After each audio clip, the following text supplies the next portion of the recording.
Well, hello. I'm Tiger. Welcome to my channel, Tiger's Vlogs and Adventures. Welcome to the first Tech Talk, as in technology talks. Now, so the topic I'm actually going to talk today is about the different versions of the PlayStation 5s.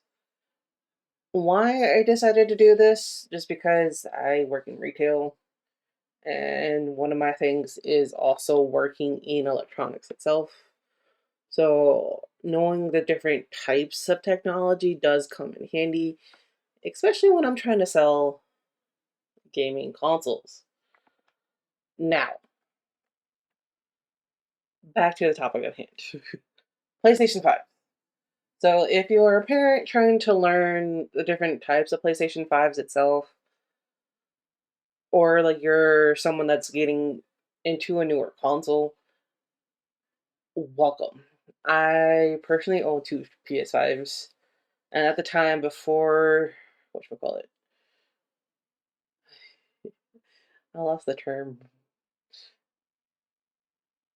Money, they used to be around $500, $600 to get, or 550 just to get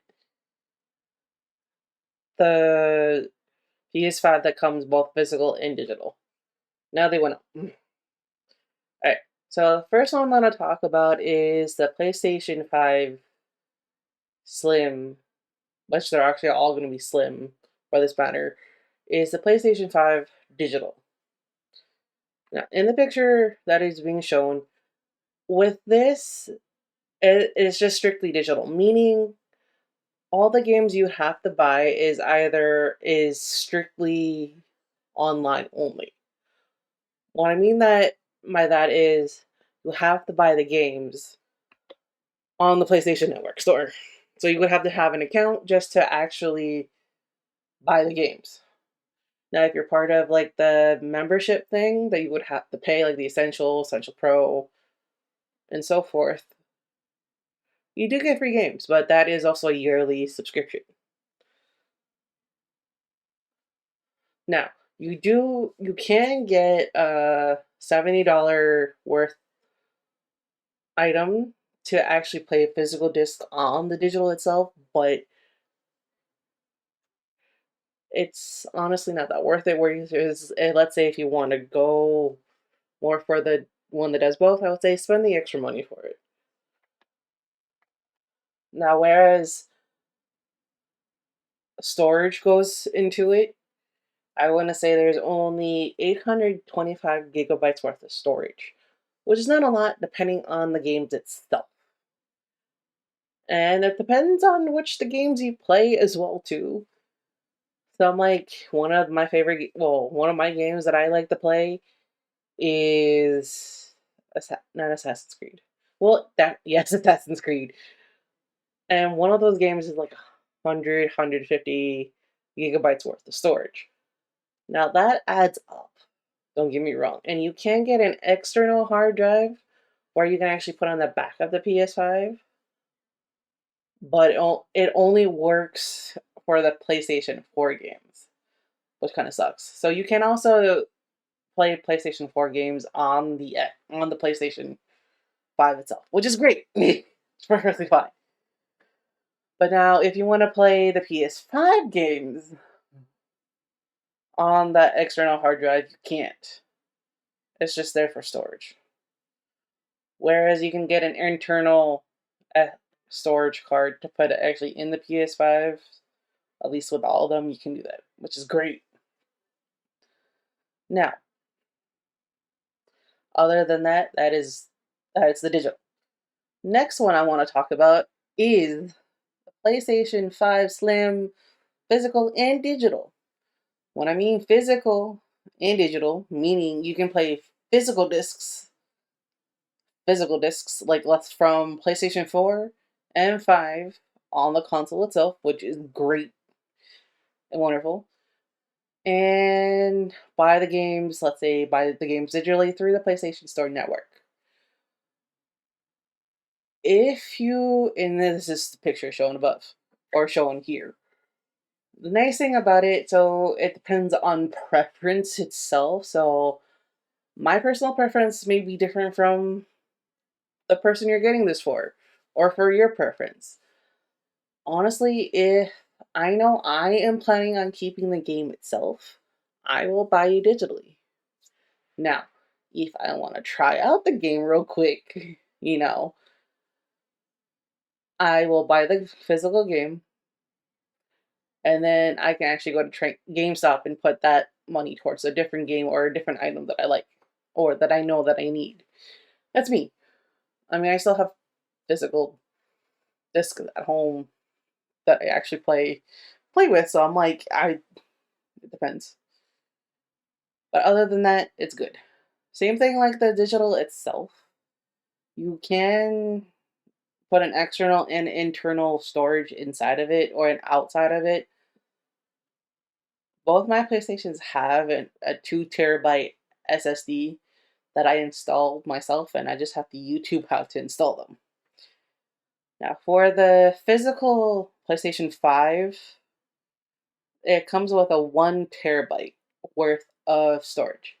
So, meaning it's 1,000 gigabytes. It gives you a lot of storage, but not a lot still. So, depending on if you're, let's say, Call of Duty fan, Jedi: The Last Survivor, those things, I think NBA 2K, because a lot of the games that come with customization into it eats up a lot of that storage, which is not too great, especially if you want to keep playing games. Unless if you, like, let's say, complete the game and then delete it in the saved, then that by all means, you do you, boo. That's all you. Other than that, with me, I have ADD, so I will try to play the game as much as I can, forget about it, and then 2 months later, I'll go back to it. Right now, I have so many games I need to finish, even on my gaming channel, but I'm hyper focused on another game at the moment, which kind of need to focus on the games I need to finish and continue doing a playthrough on. Oh yeah, and my gaming channel is actually right at the bottom if you're in the description below. Please check that out. Would really appreciate that. And also if you like this video and hit subscribe. That would be great too. Alright, last but not least, the PS5 or PlayStation 5 Pro. The only big difference between this one and the first two, besides the 2 terabyte internal storage, is the fact that it has slightly better graphics on built into it.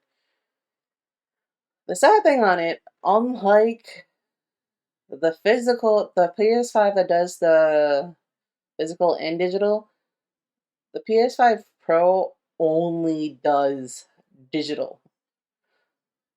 Like the first one that I mentioned, oh no, before I forget, this is what it looks like. Like the digital itself, you can get an external source to play physical games on it, but it's an additional $70. Now the price of this one went up to around $900 because of inflation. That's the word. Because of inflation itself. And actually, the Sony rep actually told me about the prices going up too. Kind of sucks. And at least most retail stores. I forgot to mention that. Like Target, Best Buy, Walmart, yeah, they went up in price, which kind of sucks. Really sucks. Uh, other than that, so as I mentioned, the PlayStation 5 Pro has 2 terabytes worth of internal storage, which is good, which most of the older consoles kind of had, or at least they had a 1 terabyte. So 2 terabytes equivalent is to 2,000 gigabytes itself with worth of storage. I'll still say get an internal and external hard drive That's just me. Especially if you want to play those PS4 games, PlayStation 4 games, and those PlayStation 5 games. Now, some of the games are PlayStation 5 Pro enhanced, and it will say it on the game itself, or if you go down further in description itself. Other than that, those are the bigger differences between each one. Let me know what else you guys want me to talk about, or if this hits, what, 15 likes, 20 likes, I will do something like this, but for the Switches. Because I know there's a lot of Switches. Well, the Nintendo Switch. Speaking of this as well too, if you're also buying this for a kid, parents, if you're watching this completely through, there's not a lot of kid-friendly games on this console itself, like the specific line itself. I know there's like some, like I know 2K, like anything like sports games, you're fine. Yeah, but everything else, there's not a lot because everything is like T for teen, M for mature, and all that. I'll probably go into that one of the other sides, but yeah, I just want to be let you aware of that too. But until so yeah, if I can get 15 to 20 likes, I will do the Switches next, the Nintendo Switches. All right, guys, thank you guys for watching and stopping by. Please hit that like and subscribe. Have a good rest of your day.